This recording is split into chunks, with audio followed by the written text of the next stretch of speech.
नमस्ते सारिका मैम। आपका हमारे पॉडकास्ट चैनल पे बहुत बहुत स्वागत है। Thank you so much. शायद आपको नहीं पता है लेकिन आपको हमारे पॉडकास्ट चैनल पे देखना एक मेरा मैनिफेस्ट था जो आज पूरा हुआ।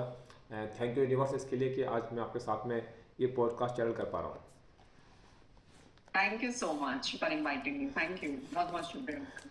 मैं ऑडियंस को बताना चाहता हूँ कि इनका नाम सारिका अरोड़ा मैम है। ये बहुत जानी मानी न्यूमरोलॉजिस्ट हैं, बहुत अच्छे अंक ज्योतिष हैं। और इन्होंने ना केवल अपनी लाइफ के अंदर चेंजेस किए बल्कि हजारों लोगों की ज़िंदगी के अंदर उनके नाम में बदलाव करके उनके मोबाइल नंबर, उनके सिग्नेचर, इवन उनके डेट ऑफ बर्थ के आधार पर बहुत से उनको सलाह दी। और उन्होंने ना केवल अपनी लाइफ के अंदर, अपने रिलेशनशिप में, अपने बिजनेस में, अपनी नौकरी में, अपने हर क्षेत्र के अंदर उन्होंने बहुत उपलब्धियाँ पाई हैं। तो मैं सबसे पहले थैंक यू बोलता हूँ सारिका मैम कि आपने इतने लोगों को भला किया। आपका बहुत बहुत स्वागत है। Thank you so much. Thank you so much. सबसे पहले मैम हम अपनी बातचीत स्टार्ट करें तो मैं ये जानना चाहता हूँ कि आप जब कॉलेज से पढ़ाई करने के बाद आप 10 साल तक आपने इंटीरियर डिजाइनर पर काम किया और बहुत लेवल तक आप गए, वहाँ पर गए, आपको अवार्ड मिले, अच्छे नेशनल अवार्ड भी मिले, बहुत सेलिब्रिटीज़ के साथ में आपने काम किया आपने। तो वो जर्नी कैसी थी आपकी? वो जर्नी बहुत ही अच्छी रही है मेरी, मतलब टाइम पे। और मैं साथ में अपनी कंसल्टेशंस भी करती थी एंड वीकेंड्स पे मेरा होता था जो मेरे क्लाइंट्स थे, जो बहुत ही हाई प्रोफाइल क्लाइंट्स थे, जिनको होता था कि अलग से उनको कंसल्टेशन देनी है, तो उनको मतलब उनको, क्योंकि इंटीरियर्स का काम था तो उनको शॉपिंग होती थी उनकी, बेसिकली फर्नीचर की शॉपिंग, एसेसरीज की शॉपिंग, तो वो इसमें पर डे के हिसाब से मैं वर्क करती थी वीकेंड्स पे। मेरा एक ये मानना था कि लाइफ मिनट भी वेस्ट नहीं करना है, हमें काम करते रहना है। बिल्कुल सही कहा मैम कि वैसे भी आपकी पर्सनालिटी को लगता है कि आप हमेशा वही करती हो जो आपका दिल करता है, आपका मन करता है, और करना भी चाहिए। तो एक सवाल और था मैम कि 10 साल सफल एक करियर में जाने के बाद, इतनी ऊंचाइयों को छूने के बाद, आपने फिर अपने वाटर पेंटिंग की तरफ भी आपने अपना ध्यान गया, वहाँ भी आपने अपने करियर को पंख लगाए आपने। तो वहाँ कैसे जाना हुआ आपका? वहां जाना ऐसे हुआ कि जो हस्बैंड का प्रोफेशन था वो उसी तरफ ही था, थोड़ा आर्ट मटेरियल का था, तो उस तरफ फिर मेरा ऑटोमेटिकली कलर्स की तरफ मैं खिंचती चली गई, क्योंकि वहां सारी तरफ हमें कलर्स ही नजर आते थे। तो एंड इसमें हस्बैंड का भी बहुत सपोर्ट रहा है ये करने का कि नहीं तो ट्राई कर, कुछ कर, फिर बस इसी तरह चली गई। थोड़ा सा मैम इसकी हिस्ट्री के बारे में बताएंगे कि न्यूमरोलॉजी की उत्पत्ति कहाँ से हुई, कौन इसको लेके आया और कैसे इसको यूज में लिया जाता है, कैसे इसको हम लोगों की हेल्प करते हैं, थोड़ा सा बताइएगा इसके बारे में। न्यूमरोलॉजी में देखें, हम अपनी डेट ऑफ बर्थ के अलावा सब कुछ बदल सकते हैं, कोई चीज है जिसे हम नहीं बदल सकते। तो डेट ऑफ बर्थ के साथ हमारे नाम, हमारे सिग्नेचर, हमारे मोबाइल नंबर का अलाइन होना बहुत जरूरी है। कई बार हमारी डेट ऑफ बर्थ में नंबर अच्छे हैं, बट जो मोबाइल नंबर हम ले लेते हैं उसका जो प्रभाव हम पे पड़ता है वो बहुत प्रॉब्लम होती है फिर उससे। अब कई बार ये होता है कि लोग ये कोशिश करते हैं कि हम अपने घर का नंबर अच्छा ले लें, हम अपनी गाड़ी का नंबर अच्छा ले लें, पर देखा जाए जो सबसे ज्यादा हम कहाँ, हमारे पास सारा टाइम हमारा जो फोन है वो हमारे हाथ में ही रहता है। तो वो नंबर लेने सबसे ज्यादा जरूरी है। उसमें तो हम कितना रहते हैं, 8-10 घंटे, उससे ज्यादा तो नहीं रहते। मेन तो मोबाइल नंबर है ना जो हमारे साथ हर टाइम रहता है। मैम थोड़ा सा ऑडियंस को थोड़ा बताइए कि ना एक कोई एग्जांपल देखें कि किस तरह उसको अपनी ये चीज़ें बिल्कुल एक अलाइनमेंट में रहनी चाहिए। कोई एक एग्जांपल देके बताइए। एग्जाम्पल, अब कई बार जैसे नंबर 1 ले लो, सन का नंबर है, कम्युनिकेशन का नंबर है, क्रिएटिव नंबर है। तो अगर कोई, जैसे आप जैसे पॉडकास्ट कर रहे हैं या किसी का काम ही यही है, मतलब बोलने का काम है, तो उनकी डेट ऑफ बर्थ में 1 नंबर होना बहुत जरूरी है, मस्ट है। और कई बार ये होता है कि मोबाइल डेट ऑफ बर्थ में नहीं इतना होता, तो फिर वो हम मोबाइल नंबर में देखते हैं, नेम के जो टोटल है वो 1 पे ले आते हैं। तो उससे फिर फर्क पड़ता है चीजों का। अब जैसे मैम मेरा बताइए, जैसे मेरी है 15 अक्टूबर 1976, तो इसके अनुसार क्या होना चाहिए मेरे लिए, क्या सही है? 15 अक्टूबर 1976, यस। इसमें आप, लाइफ आपकी जिसे कहते हैं बहुत ही अच्छी रहेगी, बहुत विल पावर आपकी बहुत ज्यादा स्ट्रांग है। Thank you. यस। एंड अभी आप बात उतनी करते हैं जितनी जरूरत है।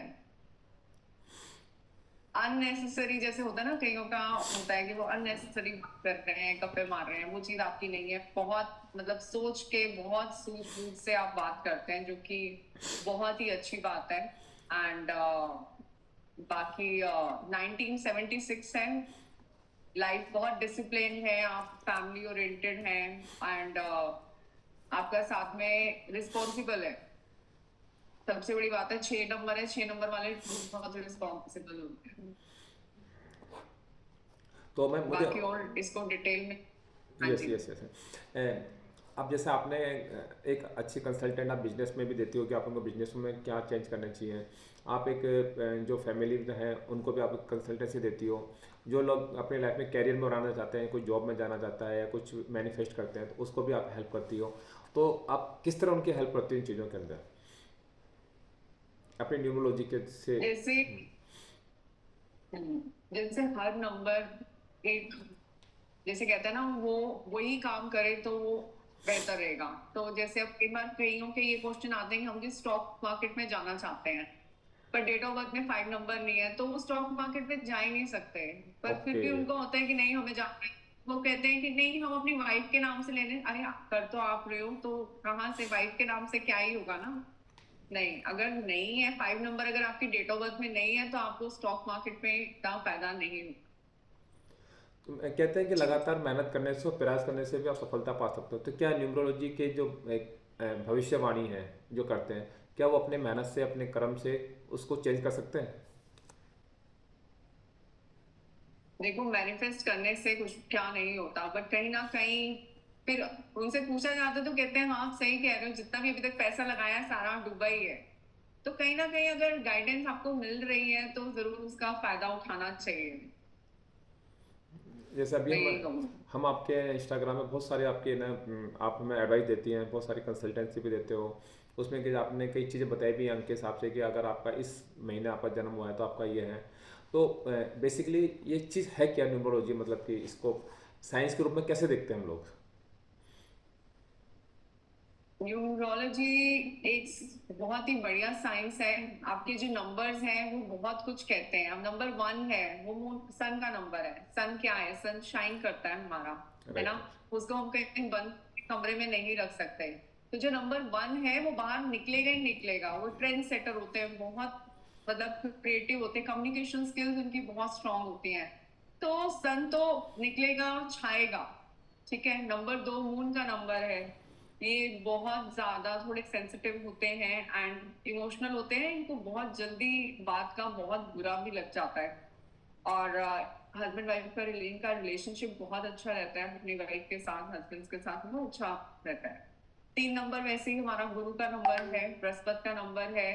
तो ये एडवाइस देने में सबको बहुत ही अच्छे होते हैं। एंड मैं ये कहूंगी कि रिस्पेक्ट करते हैं, ये बहुत सब एल्डर्स की रिस्पेक्ट है। तो ओवरऑल ये नंबर जिसे कहते हैं ना, गुरु है, उपदेश देने वाला है, तो सब उनको ध्यान से सुनते भी है, सलाह भी लेते हैं, तो बहुत अच्छा है। 4 नंबर राहु का नंबर है, जो बहुत डिसिप्लिन, वेल ऑर्गेनाइज्ड, तो बहुत ही मतलब टाइम से उनके काम होते हैं, वो कभी भी कहीं पे लेट नहीं होते। 4 नंबर वाले। 5 हमारा ये नंबर है इसका, मर्करी का। तो 5 नंबर वाले की विल पावर बहुत स्ट्रांग है। एंड जो भी है मतलब पूरी डिटर्मिनेशन इनकी बहुत स्ट्रांग रहती है अपने काम करने के लिए। 6 नंबर वीनस का नंबर है, लग्जरी का नंबर है। अब आपका भी 6 नंबर है, तो ये लग्जरी का नंबर है, बहुत रिस्पॉन्सिबल रहते हैं, फैमिली ओरिएंटेड हैं। एंड मतलब ये जो बोल देते हैं वो ये करते ही करते हैं, मतलब वो अपनी बात से कभी भी पीछे हटते नहीं है। 7 नंबर केतु का नंबर है। तो ये स्पिरिचुअली बहुत अलाइंड होते हैं। एंड ग्रोथ का नंबर है, एंड स्पिरिचुअल पाथ पे जाने का नंबर है। 8 नंबर जो है हमारा शनि का नंबर है, गुड इन फाइनेंस है, फिर हायर एजुकेशन है, नेम फेम है। 9 नंबर हमारा मंगल का नंबर है। ये ह्यूमैनिटी इन लोगों में बहुत है, मतलब दिल के इतने अच्छे होते हैं, मतलब किसी को ये मना भी नहीं कर पाते हैं। बहुत ही ओवरऑल ये बहुत ही अच्छा नंबर है। बहुत ज़बरदस्त नॉलेज बताई मैम आपने, थैंक यू वेरी मच कि आपने इतने डीप के अंदर चीज़ें बताई। Thank you so much. एक चीज़ बताइए मैम, जैसे कि मेरे मन में अचानक ही सवाल आ गया, अगर कोई अनमेरिड है, कोई लड़का है, अगर वो अपना शादी करना चाहता है, कपल बनाना चाहता है, तो क्या वो उसके डेट ऑफ बर्थ को देखे कि मेरी डेट ऑफ बर्थ से अंक और उसके अंक से मैच कर रहे हैं, तो क्या यहाँ उसकी हेल्प करेगी जीवन के अंदर उस लाइफ को स्मूथ करने के लिए और स्ट्रॉन्ग बॉन्डिंग के लिए?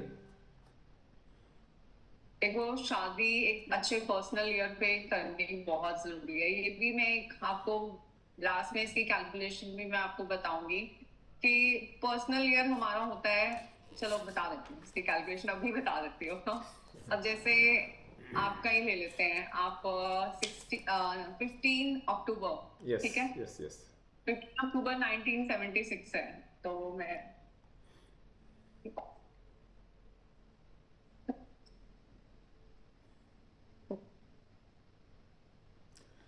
मतलब आप डेट ऑफ बर्थ से वो निकाल सकते हो, और साथ में जिसके साथ में आपकी शादी होने वाली है, आपने जिसको मैनिफेस्ट किया है अपनी पार्टनर बनाने के लिए, तो उसके डेट ऑफ बर्थ मैचिंग करके आप लगा सकते हो कि अपनी आपकी लाइफ के अंदर कैसे बॉन्डिंग होगी, क्या रिलेशनशिप स्ट्रॉन्गनेस होगी उसके तो अंदर।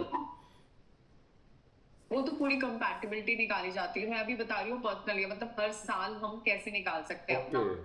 तो उसके लिए करना ये है कि जैसे अभी जो साल चल रहा है 2025 चल रहा है ना। तो अब आपकी डेट ऑफ बर्थ है 15/10, तो इसको अब ऐड करते हैं, ठीक है। तो ये आ रहा है आपका 7 नंबर, 7 है, स्पिरिचुअल ग्रोथ का नंबर है। मतलब एक अभी जैसे आप भी एक मेडिटेशन जर्नी पे हैं, स्पिरिचुअल पाथ पे हैं, तो ये आपका लर्निंग का, अपग्रेड करने का अपने आप को बहुत ही अच्छा टाइम है। तो यस। वो बहुत जरूरी है। एंड नेक्स्ट ईयर आपका आएगा, अभी ये केतु का टाइम चल रहा है, तो ये बहुत ही अच्छा है। मतलब आपको मजा आ रहा होगा इसमें, लर्निंग में, अपने आप को अपग्रेड करने में। नेक्स्ट ईयर आपका शनि का आएगा, तो उसमें आपको मॉनेटरी टर्म्स पे बहुत फायदा होने वाला है। काफी आप फील करोगे, काफी पैसा आ रहा है सारी तरफ से। आपके मुंह में घी शक्कर मैम। नहीं नहीं, बिल्कुल आएगा। क्यों नहीं आएगा, बिल्कुल आएगा। तो इसी तरह से हम देखे जाते हैं, जैसे किसी का 4 नंबर चल रहा है तो बिल्कुल एडवाइस नहीं करें। 4 बेसिकली राहु का नंबर है, तो कई बार ये होता है कि किसी का 4 चल ही रहा होता है, तो मैं पहले ही कहती हूँ बहुत टफ टाइम चल रहा है। मतलब वो बंदा जिसे कहते हैं बहुत स्ट्रगल चल रही होती है लाइफ में, बहुत फेस कर रहा होता है। तो मेरा यही होता है कि उस टाइम पे ना आपको शादी करनी है। शादी के लिए मैं कहूंगी जब 2 नंबर चल रहा होता है, बहुत इमोशनल टाइम है। उस टाइम पे ये भी कहा जाता है कि कुछ भी नया काम कुछ शुरू नहीं करना।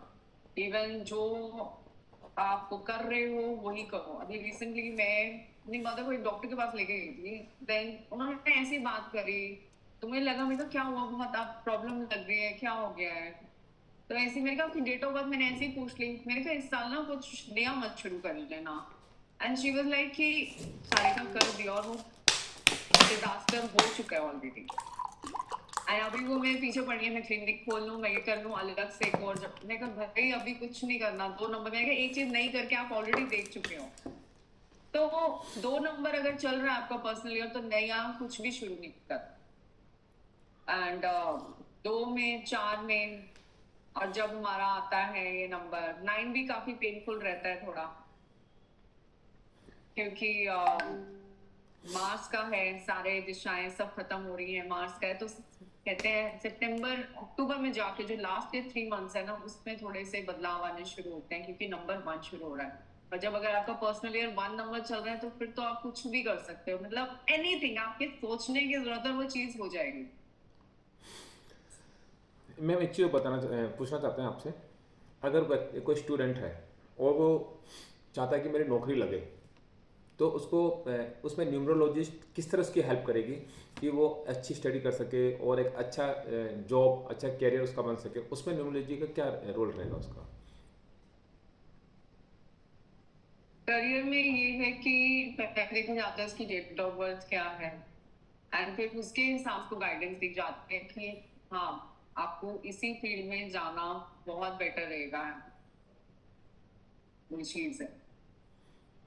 कल भी मेरे पास एक कॉल आया था, बच्चा मुझे कह रहा है, जो उनकी डॉटर थी, वो मुझे कह रही थी मुझे आगे पढ़ना है, वो शी डॉक्टर बनने जा रही है, मेरे को इसमें मास्टर्स करनी है, जो भी करना है। मदन इसकी शादी कब हुई, इसकी शादी कब होएगी। तो मैं तो मतलब सच में बोलूंगी भाई बच्चा अगर पढ़ना चाह रहा है तो उसको और पढ़ाओ। बल्कि ये चीज बच्चों पे कभी फोर्स नहीं करनी चाहिए कि भाई शादी कर लो, ये कर लो, वो कर लो। नहीं, पेरेंट्स को कभी किसी चीज के लिए फोर्स नहीं करना चाहिए अपने बच्चों को। अब हम उसके डेट ऑफ बर्थ के हिसाब से पता लगा सकते हैं क्या कि उसका उसको क्या करना चाहिए। कि अधिकतर क्या होता है कि बच्चे चाहते हैं कि मैं बिजनेस करूं, पेरेंट्स चाहते हैं कि तुम नौकरी करो। तो ये कैसे मालूम, मतलब कि न्यूमरोलॉजिस्ट के द्वारा हम कैसे मालूम करेंगे उसे क्या करना चाहिए। सपोज करो कि उसके जो डेट ऑफ बर्थ के अंक कहते हैं कि नहीं तुम्हें जॉब करनी चाहिए, बच्चा चाहता है कि मुझे बिजनेस करना चाहिए, तो यहाँ हम उसको किस तरह हेल्प कर सकते हैं कि एक राइट पाथ पे लाने के लिए। कि हमें बिल्कुल एक माइंड सेट रहना चाहिए कि नहीं जो हमारे न्यूमरोलॉजिस्ट कह रही है उसी को बात माने, या कुछ में कुछ आप ऐड ऑन करना चाहें कि किस तरह उसको चेंज कर सकते हैं चीज़ों को। देखो न्यूमरोलॉजी से भी ये गाइडेंस मिलती है कि हमें क्या करना चाहिए लाइफ में। एंड साथ में और कंफर्मेशन में फिर टैरो की गाइडेंस आती है। वो भी मिराकुलस चेंजेस हैं, उस पर भी हम कभी इस बारे में फिर बात करेंगे जरूर। बट टैरो की जो गाइडेंस मिलती है, मतलब मैंने ऐसे ऐसे मतलब मैं बोलती हूँ इन लोगों का 2-2 हफ्ते में फोन आता है, आपने जो कहा था वो हो गया। तो वो जो एक खुशी मिलती है वो उसके बात ही अलग है इस चीज की। तो यस, मैं आपसे ना यही सवाल पूछने वाला था कि 15 साल आप एक दूसरे फील्ड में रहे, और उस इतने फील्ड में इतनी ऊंचाइयों को छूने के बाद जब इस फील्ड में आए तो इसमें आने का बेसिक रीज़न क्या था आपका, मतलब कि क्यों आपने इस फील्ड को चुना आपने अपने लाइफ को अपने कैरियर के लिए। एक्चुअली एक अंदर से फीलिंग आती है ना कि हम किसी के लिए कुछ कर पाए, किसी को कोई गाइडेंस दे पाए। तो वो चीज थी अंदर कि नहीं ये तो करना है, मतलब लोगों की मदद करनी है, लोगों को गाइडेंस जो मिलती है इस चीज से। एंड मैं आपको एक कई बार मेरे पास कई साइकोलॉजिस्ट भी आते हैं एंड उनका वो इतने डिप्रेशन में होते हैं, उनकी हालत इतनी खराब होती है। तो मतलब पहला जो होता है ना, मैं बंदे को, मेरा ये सेशन जो होता है कि मैं उसको जानूं, ठीक है ना, उसको गाइड कर पाऊँ। एंड जैसे दिन में मेरी बात है, रात को एक दिन पहले उसका उसका था कि मैं सुसाइड करूँ, and same oh, day night में मैसेज आता है कि सारे काम फीलिंग 80% बेटर, मैं बेटर हूँ, बहुत बेटर। तो मेरे लिए सबसे बड़ी अचीवमेंट वो होती है कि हाँ, इस लाइन में आना सफल हो गया, किसी की मदद कर पा रहे हैं, किसी को हेल्प कर पा रहे हैं, उससे अच्छी बात क्या है। And मेरा हमेशा से रहा है कि मैं सबके लिए, सबको सर्व करने की आदत हमेशा से ही रही है कि मैं कुछ कर पाऊँ सबके लिए। सही कहा मैम कि वो चीज। जीवन आने का, जीवन में लाइफ को मिलने का सबसे पहला मकसद ये था कि आप किसी के काम आ सको। और जरूरी नहीं कि आप पैसों से काम आओ किसी के, अगर आप किसी को राइट गाइडेंस देती हो, किसी के हेल्प करते हो, किसी को मोटिवेट करते हो, ये भी एक हेल्प करना ही होता है। बिल्कुल सही कहा मैम। मैं ये आपसे ये चीज़ और पूछना चाह रहा था कि इस आपने अभी कहा कि ये जो न्यूमरोलॉजिस्ट है इसमें क्या manifestation, law of attraction, affirmations, meditations, इसका भी क्या इसमें क्या रोल अप होता है इनका आपस में। और दूसरी चीज़ कि हर चीज़, और हम्म, क्या रोल हाँ है। जी बोलिए सर। नहीं, बताइए बताइए। नहीं, इन चीजों का बहुत रोल होता है। मेडिटेशन, अफर्मेशन करना, एक पॉजिटिव माइंडसेट रखना बहुत जरूरी है आज के टाइम में। क्योंकि एक तो जो कहते हैं ये सोशल मीडिया कहो, सब चीजें कहो, मतलब स्क्रीन टाइम सबका इतना ज्यादा बढ़ चुका है। तो कहीं ना कहीं वो एंजाइटी, डिप्रेशन, फिर लोग नेगेटिव मूवीज देखना, हॉरर मूवीज देखना, तो वो नेगेटिविटी आती ही आती है। नेगेटिव कंटेंट कंज्यूम करना, जो तो मैं तो कहती हूँ बिल्कुल बिग नो है, वो चीज नहीं करनी है। Then I don't advise to watch the news also. But तो नेगेटिविटी हटाना बहुत जरूरी है। मैं तो ये कहती हूँ कि चलो, कईयों का ये भी क्वेश्चन होता है कि हमारे घर में सब नेगेटिव है तो हम कैसे पॉजिटिव रहेंगे। अरे आपने सबको क्यों देखना है ना, आप अपने आप को देखो। हम लाइफ में सब अकेले ही आए हैं और अकेले ही चले जाएंगे ना, कोई हमारे साथ नहीं है जाने वाला। तो हम अपने आप को देखें ना, मतलब ठीक है, कोई कह रहा है ठीक है, पर आपने आगे से उसे जवाब नहीं देना, आपने आगे से कुछ नहीं कहना। क्योंकि अगर सामने वाला कोई गुस्से से बोल रहा है तो आपको अपनी फ्रिक्वेंसी भी वो लानी पड़ेगी वहां तक कि आप उसे गुस्सा कर पाओ। तो आप अपनी कामनेस की तरफ रहो, शांत रहो। एंड ठीक है, और कई बार किसी के विचार आपको गलत भी लग रहे हैं तो मैं हमेशा सबको ये एडवाइस करती हूँ, जब वो बंदा सामने वाला शांत बैठे है ना, आप तब बात करो कि मेरे को आपने उस दिन ये बात कही थी पर मुझे ना आपकी ये बात अच्छी नहीं लगी है।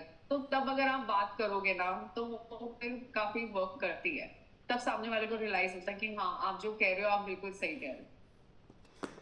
मैम एक चीज़ बताइए कि ना कई लोग तो इस न्यूमरोलॉजी पे इतना विश्वास करते हैं कि अपने आप को पूरा सरेंडर कर देते हैं चीज़ के लिए कि हाँ जो है सही है, और कुछ लोग इस पर विश्वास नहीं करते। क्या वजह है इसकी कि कुछ लोग बहुत इसको फॉलो करते हैं और कुछ लोग बिल्कुल इसको समझते हैं, वो हल्के में लेते हैं चीज़ों को, इस क्या वजह है इसकी? एक हल्के में तो बिल्कुल नहीं लेना चाहिए। मैं तो हमेशा ये कहती हूँ, जो भी मेरे पास क्लाइंट आते हैं भाई, एक सरेंडर करना बहुत जरूरी है। मतलब मैं जो बात कह रही हूँ उस पर विश्वास करके चलना वो जरूरी है। कहते हैं ना कि आप मानोगे तो सब कुछ है, नहीं मानोगे तो कुछ भी नहीं है। वो मानना बहुत जरूरी है।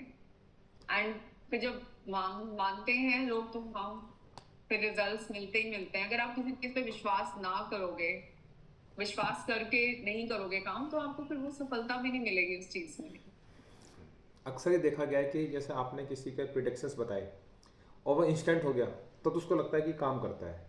और कभी कभी बिल्कुल। उनको चीज़ों को ना रियलिटी में कन्वर्ट होने में काफ़ी समय लगता है। तो किसी के रिजल्ट बहुत जल्दी आ गए, किसी के रिजल्ट बहुत लेट आते हैं, तो इसके पीछे कहीं कर्माश भी तो इसमें इनका रोल प्ले होता है कि उसके जो कर्म है उसके हिसाब से उसको फल मिलेगा। ये क्या वजह हो सकती है इस चीज़ की? कर्मा जिन ये सब हमारा माइंड गेम है। हमें अपने माइंड पे वर्क करना है, हमें अपने पे वर्क करना बहुत ज्यादा जरूरी है।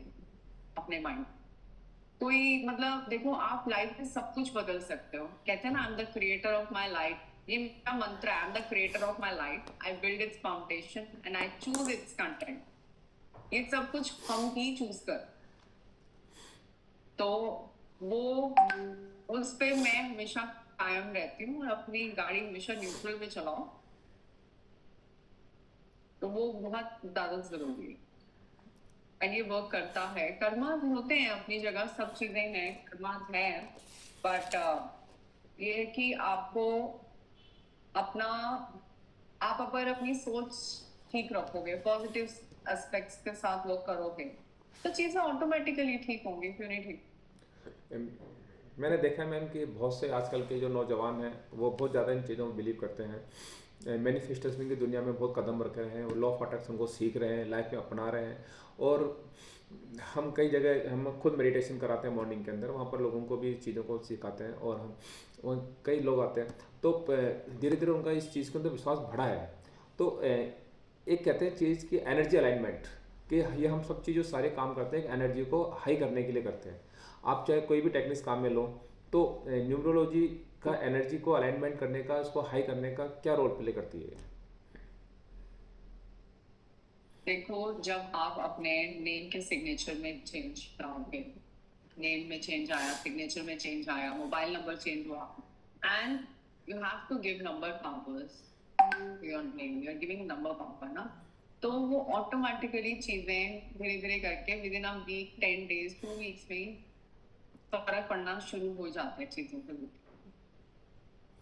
बहुत फर्क पड़ता है इसका। मैंने कभी नोट एंड किया मैम, साथ में अगर आप, हाँ जी, हाँ जी, बताओ। जैसे जब स्टार्टिंग में मैंने साइन, आपने मेरे साइन चेक किए थे, तो मैं जो साइन करता था तो आपने कहा था कि इसको साइन को करने के बाद आपके अंदर वो एनर्जी नहीं रहती है।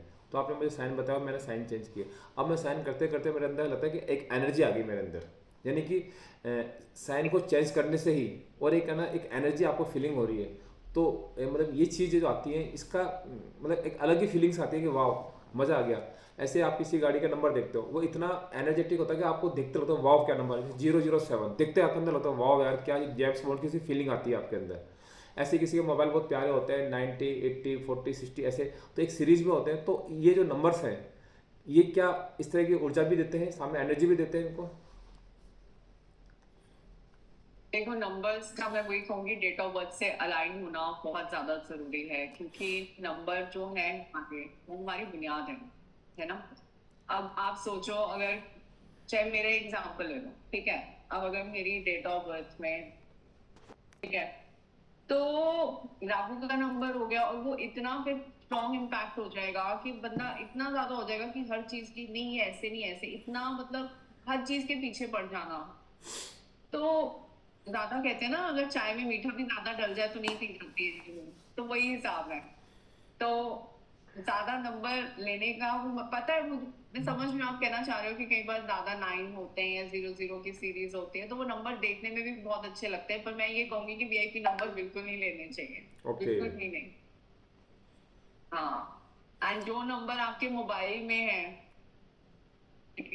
डेट ऑफ बर्थ में है, वो मोबाइल में नहीं होने चाहिए। वो देखना पड़ता है कि कौन सा कितनी बार आ रहा है और कितनी बार की जरूरत है। अब किसी की डेट ऑफ बर्थ में एक नंबर एक बार है या 2 बार है, तो मोबाइल में मैं 2 बार जरूर दूंगी, क्योंकि जब कम्युनिकेशन का है, मार्केटिंग का है कोई इंसान, तो उसको तो जरूरत है ही है ना।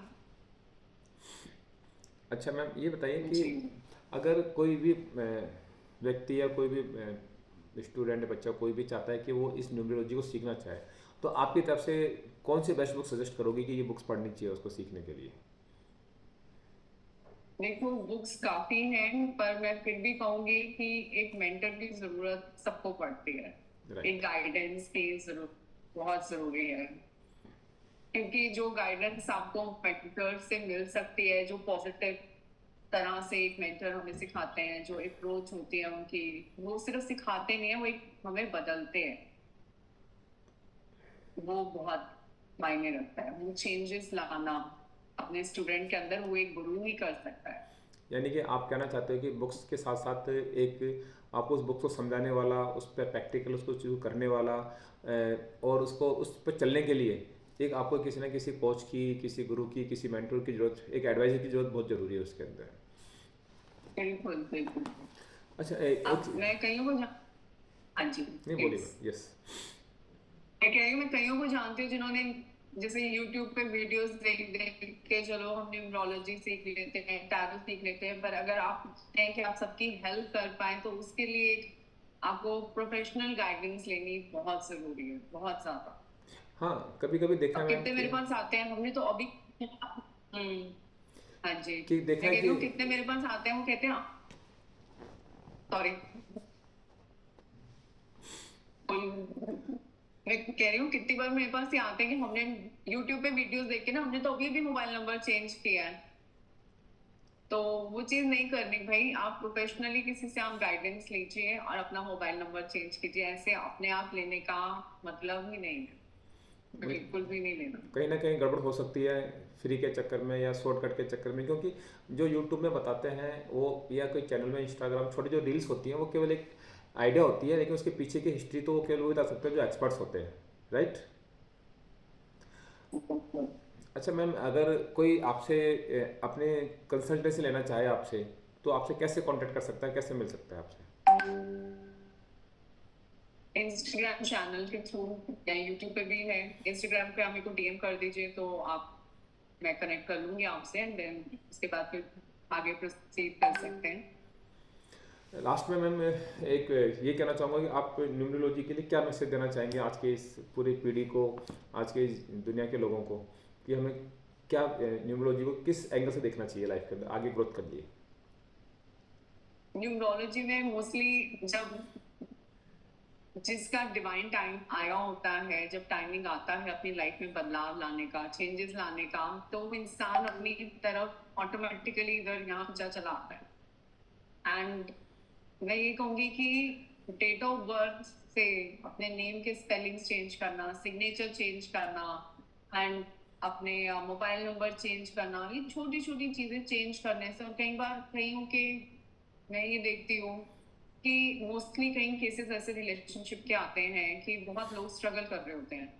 तो उसमें मैं यही कहती हूँ कि और उनके रूम के कलर्स ऐसे होते हैं कि मेरे को ये डाइवोर्स हो के रहेगा अगर आप अपने रूम के कलर्स चेंज नहीं करोगे, एंड जो गलत चीजें वो करके बैठे हैं अपने रूम में। मैंने कहा भाई प्लीज, अब किसी के उस दिन मेरी बात हो रही थी, उनके रूम के कलर ठीक थे, कलर ब्लू ब्लू कलर के कर्टन्स लगाए, तो मैंने कहा प्लीज आप प्लीज चेंज करो, क्योंकि ब्लू जो है वो डिजास्टर है।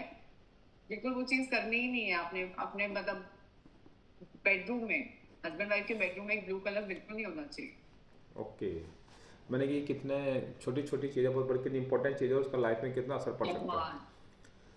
बहुत बहुत ज्यादा छोटी छोटी चीजें होती है देखने वाली, और वो चेंजेस लाने से ही फर्क पड़ जाता है। थैंक यू वेरी अब मच एक बार मैम एक क्लाइंट ने, हाँ जी हाँ जी हाँ कि जी, आपने थैंक यू सो मच। आपने इतनी बहुत सारी चीज़ें बारीकी से बताई। एक चीज़ मैं कहना चाहूँगा कि हर कहते हैं कि सफलता के पीछे किसी ना किसी का हाथ होता है। तो आपको इस चीज़ तक लाने के लिए, सिखाने के लिए, आपको यहाँ तक बढ़ाने के लिए आपके पीछे किन गुरु का हाथ है, किन का, कौन आपके मेंटोर हैं, कौन आपके कोच हैं?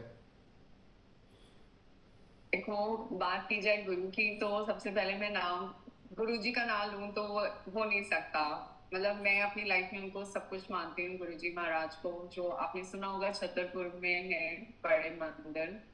तो मैं उनको बहुत मानती हूँ, तो मैं जो भी सोचती हूँ जो भी करती हूँ मैं कहती हूँ आप कर रहे हो तो ठीक है, नहीं करना तो भी बता दो, तो बस वैसे ही गाइडेंस मिलती रहती है। Amit sir, doctor Amit Kumar sir, उनका is a manifestation coach and law of attraction coach. तो उनसे जुड़ने के बाद, मतलब मेडिटेशन करने के बाद, तो लाइफ में बहुत ही अमेजिंग चेंजेस आए हैं। मेडिटेशन करना लाइफ में एक बहुत बड़ी बात है। मैं तो कहूँगी सबको करनी चाहिए अगर लाइफ में कुछ चेंजेस देखने हैं तो। उन्हीं के थ्रू मैं डॉक्टर सीमा मिटा मैम से मिली। उनसे मैंने न्यूमरोलॉजी टैरो की गाइडेंस ली है। तो इन सब का बहुत इम्पोर्टेंट रोल है मेरी लाइफ में, मुझे यहाँ तक लाने के लिए। Thank you very much ma'am, आपने समय निकाला और हमारे चैनल पे आए, इतनी बेसिक इन्फॉर्मेशन आपने दी जो कि हमें नहीं पता थी कि एक एक अंग का कितना कितना रोल है। एक छोटी छोटी चीज़ें कैसे हमारे रिलेशनशिप को ख़राब कर सकती है, छोटी सी समझदारी से आप कहाँ से कहाँ पहुँच सकते हो। रियली में मैम मैं थैंक यू कहता हूँ आपको, आपने इतनी अच्छी नॉलेज दी। और थैंक यू सो मच। आपके उज्जवल भविष्य की हम कामना करते हैं और आगे जाके आप हज़ारों लाखों लोगों की ज़िंदगियों को बदलें, उनके लाइफ में ट्रांसफॉर्मेशन करें, उनके लाइफ में उजाला लेके आएँ। Thank you very much ma'am. Thank you so much. Thank you so much for inviting